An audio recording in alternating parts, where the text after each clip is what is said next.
لبيك اللهم لبيك لبيك لا شريك لك لبيك إن الحمد والنعمة لك والملك لا شريك لك. اعوذ باللہ من الشیطان الرجیم. بسم اللہ الرحمن الرحیم. الحمد لأہلہ والصلاة علی اہلہا واللعنۃ علی مستحقہا اما بعد. معزز اور محترم ناظرین کرام اور سامعین ذوی الاحترام، ہم سبھی اس عظیم الشان عبادت سے متعلق گفتگو شروع کر رہے ہیں کہ جسے اللہ رب العزت نے اپنے بندوں پر واجب اور لازم قرار دیا ہے. اپنے گھر کی زیارت کرنے کے لیے اللہ نے ساری انسانیت کو بلایا ہے، اور وہ تمام افراد جنہیں اللہ سے محبت ہے وہ اللہ کے گھر یعنی بیت اللہ شریف، کعبۃ اللہ شریف کی زیارت کرنے اور حج کرنے کے لیے پوری دنیا سے سرزمین مکہ تشریف لاتے ہیں.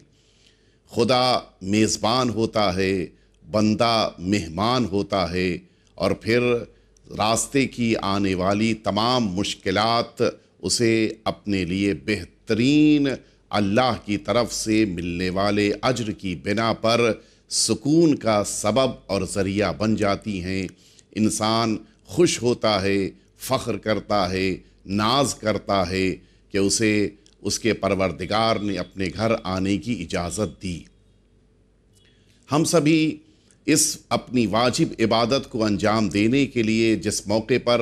سرزمین مکہ وارد ہوتے ہیں، بہت سے مسائل ہمارے سامنے درپیش ہوتے ہیں، اور ان مسائل کو حل کرنا اس لیے ضروری ہوتا ہے تاکہ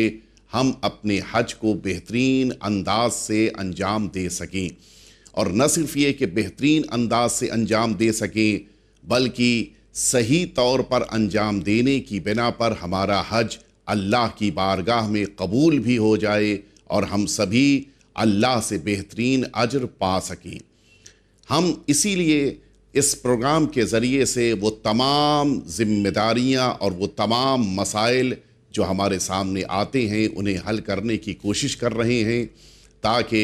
ہمارا حج بھی بہترین ہو اور ساتھ ہی ساتھ وہ ذمہ داری جو ہمارے پروردگار نے قرار دی ہے اسے بھی ہم انجام دے پائیں. ہم ابتدا ہی میں اس بات کی طرف آپ سبھی کی توجہ مبذول کرانا چاہیں گے اور آپ سب کو اس بات کے لیے توجہ دلانا چاہیں گے کہ یہ سارے مسائل جو یہاں پر حج سے متعلق بیان ہو رہے ہیں وہ سارے مسائل آیت اللہ العظمیٰ سید علی حسینی سیستانی حفظہ اللہ تعالیٰ کے بیان کردہ مسائل کے بنا ان کے ساتھ آپ کے سامنے یہ مسائل آ رہے ہیں، اور اس امید کے ساتھ کہ اگر ان مسائل کے ساتھ اور ان سارے احکام کے ساتھ ہم حج بجا لائیں گے تو ہمارا حج چونکہ شریعت کے مطابق ہوگا لہٰذا صحیح حج قرار پائے گا، اور چونکہ بعض ڈفرینسز مراجع کرام کے درمیان بعض چھوٹے چھوٹے مسائل میں ہیں، لہٰذا اور ان ڈفرینسز کی بنا پر ان مقلدین کی ذمہ داری یہ پیدا ہوتی ہے کہ وہ اپنے مجتہد کے مطابق عمل کریں. لہٰذا بعض جگہوں پہ جو ڈفرینسز ہیں وہاں پر اس مرجع کے مقلد کی ذمہ داری ہے کہ وہ اس میٹر میں اور اس موقع پر اپنے مرجع کے مسئلے کے مطابق عمل کریں. ہم آیت اللہ العظمیٰ آغاث ثانی کے مسائل کے مطابق ہی آگے بڑھ رہے ہیں، اور کوشش ہماری یہ ہے کہ بہترین طریقے سے ان مسائل کو پیش کرتے ہوئے اپنے حج کو بھی بہتر بنائیں، اور ساتھ ہی ساتھ یہ بھی کوشش کریں کہ مؤمنین کرام بھی اپنے حج کی ذمہ داری کو انجام دینے کے لیے اللہ کے گھر کی زیارت کرنے حج بیت اللہ کے لیے اپنے گھروں سے نکلیں. قرآن مجید نے اس حج بیت اللہ کے لیے جو انسانوں پر سب سے بڑی ذمہ داری عائد کی ہے وہ سورہ آل عمران کی آیت نمبر 97 میں ذکر جس کا وارد ہوا. اعوذ باللہ من الشیطان الرجیم، بسم اللہ الرحمن الرحیم. فیہ آیات بینات مقام ابراہیم ومن دخلہ کان آمنا وللہ علی الناس حج البیت من استطاع الیہ سبیلا ومن کفر فإن اللہ غنی عن العالمین۔ قرآن مجید اعلان کر رہا ہے کہ اس خانہ پروردگار میں اللہ کی کھلی ہوئی روشن نشانیاں ہیں، جن میں مقام ابراہیم شامل ہے، اور اس کے بعد قرآن مجید کہتا ہے کہ جو اس گھر میں یعنی اللہ کے بیت اللہ میں داخل ہو گیا اس کو امن و امان ہے، اس کو سکون مل جائے گا۔ اور اس کے بعد حکم پروردگار یہ ہے کہ لوگوں پر اللہ کے گھر کا حج ضروری ہے، لازم ہے، اس صورت میں جب ان کے اندر استطاعت اور ایبیلیٹی پائی جاتی ہو راستے کے اعتبار سے۔ اور پھر یہ بھی قرآن مجید نے اعلان کر دیا کہ جو اس کے سلسلے میں انکار کر رہا ہو تو وہ اس بات کو سمجھ لے کہ پروردگار تمام عالم سے بے نیاز ہے، اسے انسانوں کی ضرورت نہیں ہے، لیکن یہ بندے ہیں، یہ انسان ہیں کہ جو اللہ کے محتاج ہیں۔ یہیں پر میں اس بات کی طرف بھی توجہ دلانا چاہوں گا کہ حج لفظ جو ہے خود اس کے معنی ہے انسان کا سفر پر نکلنا، وہ معتبر اور محترم سفر کہ جو اللہ کے گھر کے لیے ہو، اسی بنا پر اسے حج کہا جاتا ہے، ورنہ خود لفظ حج سفر کے لیے استعمال کیا جاتا ہے۔ اللہ رب العزت نے اسی طرح سے سورہ حج کی آیت نمبر 27 میں بھی اعلان فرمایا کہ وَأَذِّن فِي النَّاسِ بِالْحَجِّ يَأْتُوكَ رِجَالًا وَعَلَى كُلِّ ضَامِرٍ يَأْتِينَ مِن كُلِّ فَجٍّ عَمِيقٍ۔ قرآن مجید نے اس آیے شریفہ میں بھی ان تمام لوگوں کے لیے اسی لیے جو لفظ استعمال کیا قرآن مجید نے وہ لفظ ناس استعمال کیا، یعنی تمام لوگوں پر، تمام انسانوں کے درمیان یہ اعلان کیا جائے کہ وہ حج سے متعلق آئیں اور اپنی اس ذمہ داری کو پورا کریں۔ یہ حج وہ عظیم ذمہ داری ہے کہ جو اسلام کے پرچار اور اسلام کی روشنی پھیلنے سے پہلے بھی تمام انسانوں کے درمیان پایا جاتا تھا۔ اسلام نے بھی اپنے اس حج کی ذمہ داری کو تمام ان لوگوں پر کہ جو دائرہ اسلام میں آ جائیں ان پر فرض کیا۔ تھوڑے بہت ڈفرینسز تھے، لیکن یہ حج پرانے زمانے سے پایا جاتا رہا، اور جناب ابراہیم سے پہلے بھی خانہ کعبہ موجود تھا، اور جناب ابراہیم کی تعمیر نو کے بعد سے مسلسل لوگ اس سرزمین پہ آ کر اپنے حج کو انجام دیتے تھے۔ اسلام نے آنے کے بعد اس حج کو واجب کیا، اور اس انداز سے واجب کیا کہ کچھ ایسی ذمہ داریاں انسانوں پر عائد کی، بلکہ یوں کہا جائے کہ وہ استطاعت انسان کے لیے قرار دی کہ جس کی بنا پر انسان حج اپنے اوپر واجب کر لیتا ہے، کہ جن استطاعت کی ذمہ داریوں میں سب سے پہلی ذمہ داری، سب سے پہلی شرط یہی ہے کہ انسان بالغ ہونا چاہیے۔ اگر انسان اس عمر کو پہنچ چکا ہے کہ جس عمر میں اسلام نے ایک انسان کو میچیور مانا، کہ جس میں بچیوں کے لیے 9 سال کی عمر اور ایک جوان بچے کے لیے، ایک نوجوان کے لیے اللہ رب العزت نے 15 سال کی عمر، لیکن اگر 15 سال سے پہلے بھی اس کے اندر وہ نشانیاں کہ جو اس کے میچیور ہونے کی قرار دی گئی ہیں وہ پائی جائیں، تو اس صورت میں بھی وہ اس حج کو انجام دے سکتا ہے۔ اس کے بعد اللہ رب العزت نے یہ ذمہ داری دی کہ وہ انسان اس حج کو انجام دے کہ جو آزاد ہو۔ اگر یہ غلام ہے تو پھر اس کی ذمہ داری ہے کہ وہ اپنے آقا کی اجازت کے ساتھ آئے گا۔ تیسری ذمہ داری اسلام نے قرار دی کہ وہ عاقل ہونا چاہیے، عقل ہونی چاہیے، اور اس عقل کے ساتھ اگر ہے تبھی یہ حج کرنے کے لیے آئے گا۔ چوتھی ذمہ داری اسلام نے قرار دی کہ انسان کے اندر مالی طور پر ایبیلیٹی پائی جا رہی ہو، فائنینشیل ایبیلیٹی ہو، تب یہ انسان حج کے لیے آئے گا، جن میں 2 چیزیں بڑی اہمیت رکھتی ہیں۔ پہلی چیز یہ کہ انسان اس بات کے لیے اطمینان رکھتا ہو کہ اس کے پاس اتنی رقم ہے کہ وہ پورا حج انجام دے گا، اور حج کے آخر تک اس کے پاس رقم کم نہیں ہوگی۔ اور دوسری جو فائنینشیل ایبیلیٹی میں ضروری چیز ہے وہ یہ ہے کہ انسان اس بات کے لیے مطمئن ہو، کہ اگر وہ حج کے لیے جا رہا ہے تو وہ افراد کہ جن کی ذمہ داری اس پر قرار دی گئی ہے،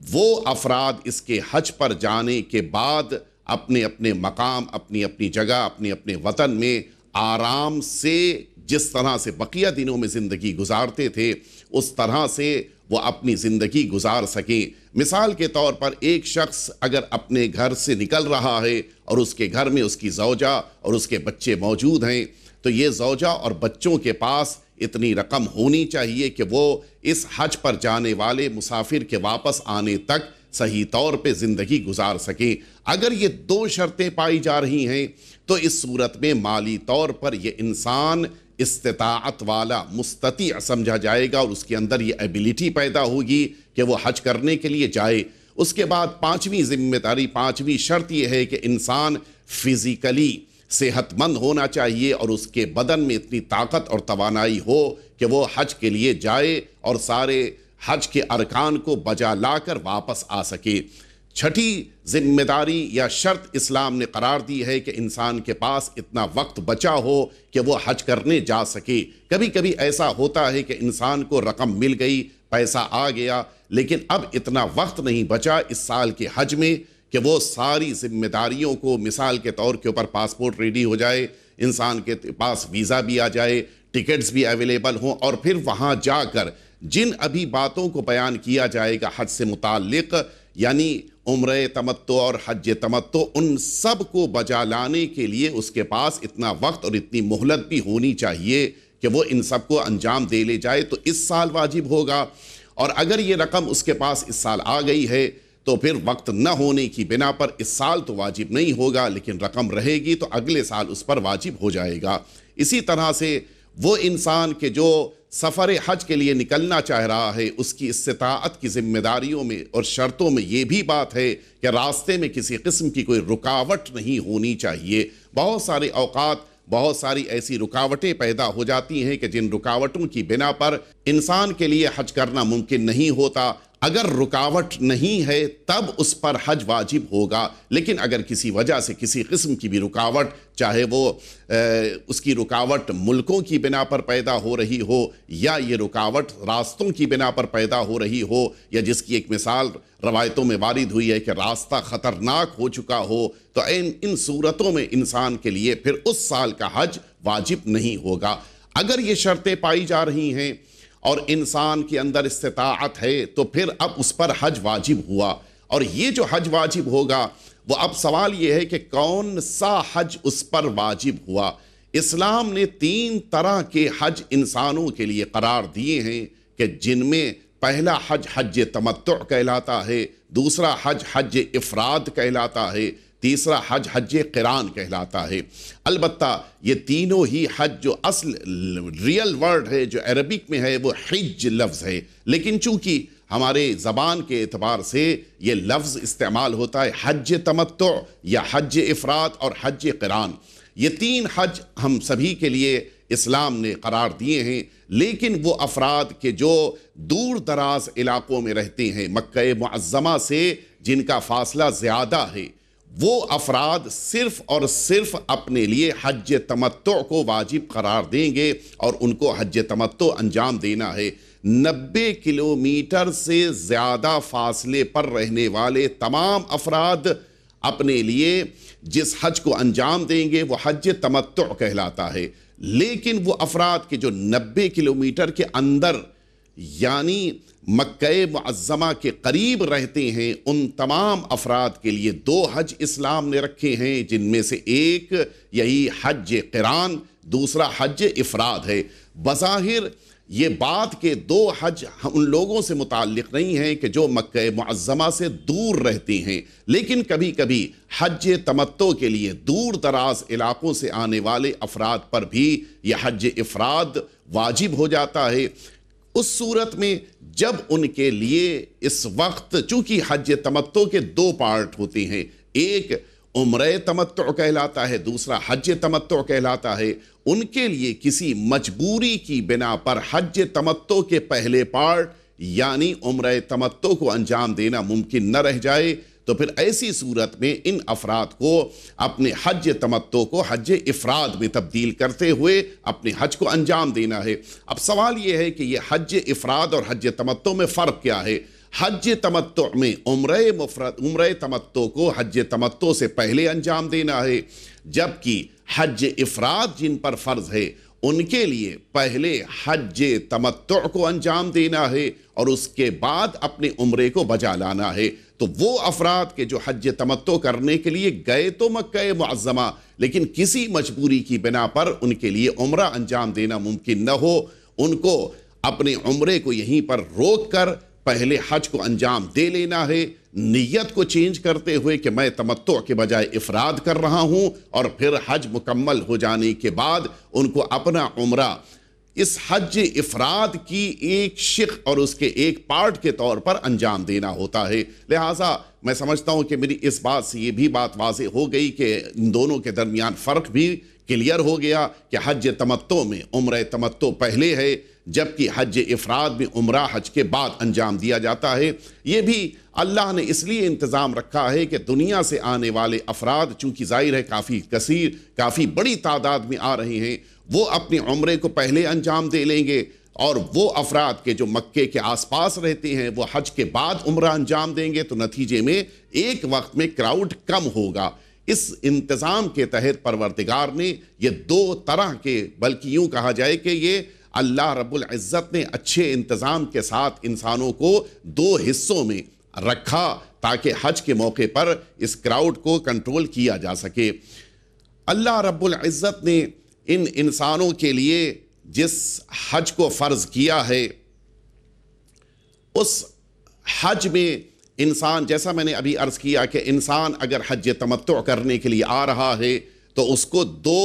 ذمہ داریاں انجام دینی ہے۔ یہاں پر یہ بات بھی میں عرض کر دوں کہ اب یہاں سے ہم لوگ جو اپنی گفتگو آگے بڑھے گی ہماری، وہ اس حج تمتع سے متعلق ہوگی، لیکن یہ جو دو پارٹ اس وقت ہم عرض کر رہے ہیں آپ حضرات کی خدمت میں کہ ایک عمرہ تمتع ہے، دوسرا حج تمتع، اس کے دو پارٹ ہیں۔ یہ دونوں پارٹ اس موقع پر بھی جب حج قران ہو یا حج افراد ان کے لیے بھی ہے، لیکن یہاں سے اب ہماری گفتگو شروع ہوتی ہے حج تمتع سے متعلق، کہ جو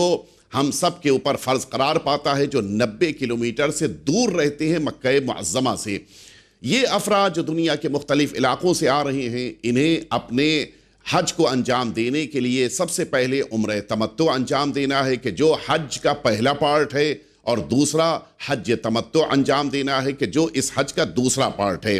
ان دونوں کے لیے الگ الگ اعمال ہم پر فرض کیے گئے ہیں، واجب کیے گئے ہیں، کہ جن کو ایک ایک کر کے آپ کی خدمت میں ہم عرض کر رہے ہیں تاکہ ہم اسے انجام دے سکیں۔ پہلا وہ عمل کہ جس عمل کو انسان انجام دیتا ہے عمرہ تمتع کے طور پر، وہ پہلا عمل ہے انسان کے لیے احرام کا اختیار کرنا۔ یہ جو احرام انسان پہن رہا ہے، یہ احرام انسان کے لیے ضروری ہے کہ جیسے ہی ماہ مبارک رمضان مکمل ہو جائے، عید آ جائے، اس عید کے بعد سے لے کر 8 ذی الحجہ یعنی جو اصل حج کی تاریخ ہے اس سے 2 دن پہلے تک اس کے پاس اختیار ہے۔ ان تقریباً 2.25 مہینے بنتے ہیں، ان 2.25 مہینوں کے درمیان وہ اپنے عمرہ تمتع کو انجام دے، یہ پہلی ذمہ داری ہے۔ یہ جو انسان اپنے اس عمرہ تمتع کو انجام دینے کے لیے آ رہا ہے مکہ معظمہ کی طرف، تو چونکہ مکہ معظمہ میں انٹر وہی انسان ہو سکتا ہے جو احرام پہن چکا ہو، تو اب سب سے پہلا کام یہ کرنا ہے کہ عمرہ تمتع کرنے کے لیے آنے والا انسان مکے میں انٹر ہونے سے پہلے احرام پہنے، اور اس احرام کو پہننے کے بعد نیت کرے۔ ابھی اس کو آپ کے لیے واضح کیا جائے گا کہ نیت کا کیا طریقہ ہوگا، اور پھر سب سے اہم چیز اس احرام کی یعنی تلبیہ اپنی زبان سے کہے تاکہ اس کا یہ احرام مکمل ہو جائے۔ اس کے بعد عمرہ تمتع میں انسان کو خانہ کعبہ میں مکہ معظمہ میں انٹر ہو جانا ہے، اور پھر مکہ معظمہ میں آنے کے بعد خانہ کعبہ کے اندر آئے گا اور اس پوری باؤنڈری میں طواف کرے گا کہ جس کا طریقہ بھی آپ کی خدمت میں عرض کیا جائے گا۔ اس کے بعد وہیں پر قریب میں ہی نماز طواف پڑھنی ہے، اور پھر اس کو آنا ہے مسعی، وہ جگہ کہ جہاں کے اوپر سعی کی جاتی ہے صفا اور مروہ کے درمیان۔ یہ سعی اس کو ان پہاڑوں کے درمیان، جو چھوٹی چھوٹی پہاڑیاں ہیں صفا اور مروہ، ان کے درمیان اس کو سعی کرنی ہے، اور اس کے بعد پھر اپنے احرام سے خود کو آزاد کرنے کے لیے اسے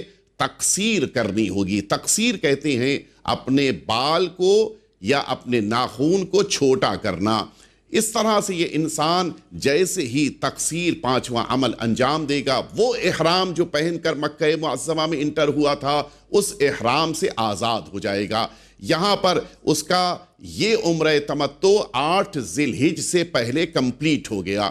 اب اس کو 8 ذی الحجہ سے اپنے حج کو اسٹارٹ کرنا ہے، جو حج تمتع کہلاتا ہے۔ سب سے پہلا کام یہ کرنا ہے کہ اب وہ دوبارہ احرام پہنے گا، اور وہی طریقہ کار کہ جو پہلے اس نے اختیار کیا تھا، احرام پہننا، نیت کرنا اور پھر تلبیہ کہنا، یہ اس کو بہتر ہے کہ 8 ذی الحجہ کو انجام دے لے، اور پھر اس کے بعد وہ اگلے عمل کے لیے آگے بڑھے۔ اس کے بعد اگلا عمل ہے اس کا میدان عرفات میں آنا، اور اس میدان عرفات میں قیام کرنا۔ میدان عرفات میں آئے گا، لیکن 9 ذی الحجہ کی دوپہر، جب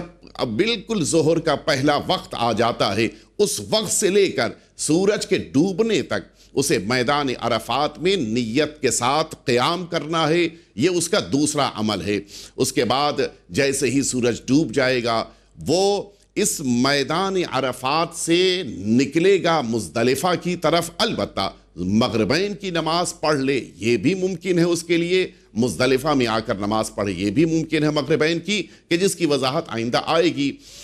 اب اس کے لیے عید کی رات آ چکی ہے، یعنی اگلا دن عید کا ہوگا، اور اب یہ سورج ڈوب جانے کے بعد 9 تاریخ کا دن مکمل ہو گیا، 10 کی رات آ چکی ہے۔ وہ مزدلفہ نامی جگہ پر آئے گا، اور وہاں پر اس کو صبح کی نماز کا پہلا وقت، اس وقت سے لے کر سورج نکلنے تک قیام پذیر ہونا ہے، اور پھر سورج نکل جانے کے بعد یہ 10 یعنی عید کا دن آ چکا ہے، اور اب وہ اس میدان میں آئے گا جس کو میدان منی کہا جاتا ہے۔ اور اس میدان منی میں آنے کے بعد اسے 3 کام اس دن سورج ڈوبنے تک انجام دے لینے ہیں، جن میں سے پہلا کام رمی کرنا ہے۔ اس دن سب سے بڑے شیطان کو جا کر وہ 7 پتھر مارے گا، لیکن یہ کام اس کو اسی دن سورج ڈوبنے سے پہلے مکمل کر لینا ہے۔ اور یہ پہلا کام کرنے کے بعد اس میدان منی میں اسے اپنے حج کا 5واں حصہ